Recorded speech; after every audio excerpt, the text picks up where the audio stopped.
to Bishop James Isagary, the board of directors, and the elders of Living Epistle Christian Family Church.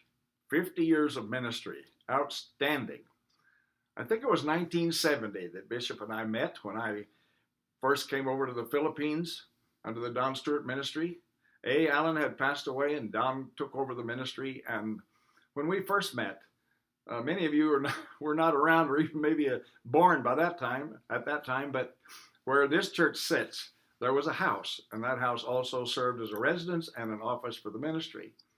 When I met James and Dominga and the children, they were living in that house, but there was nothing there. I said, where are the appliances? Where are the furniture? Well, there was no money, so little by little, they'd sold off the furniture, sold off the appliances, sold off everything just to keep the ministry going. Dominga was cooking on one little kerosene burner for the family, and they were sleeping on rice mats. Such dedication to the Lord and to the ministry is outstanding in our day and in any day. But that wasn't the end of the ministry. The ministry took off. The church at that time was around the corner over here.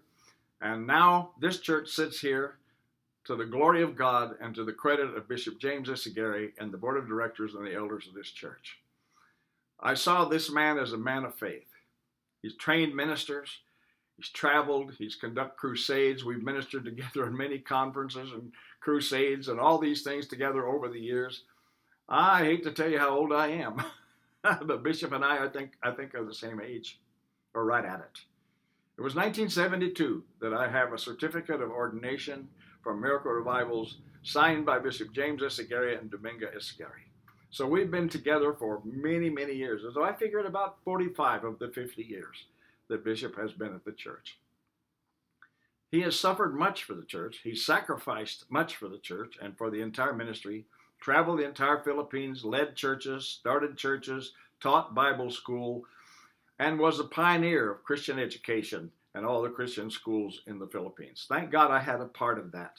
The first year they started, we furnished the paces for the school, and so we have a strong, wonderful history together.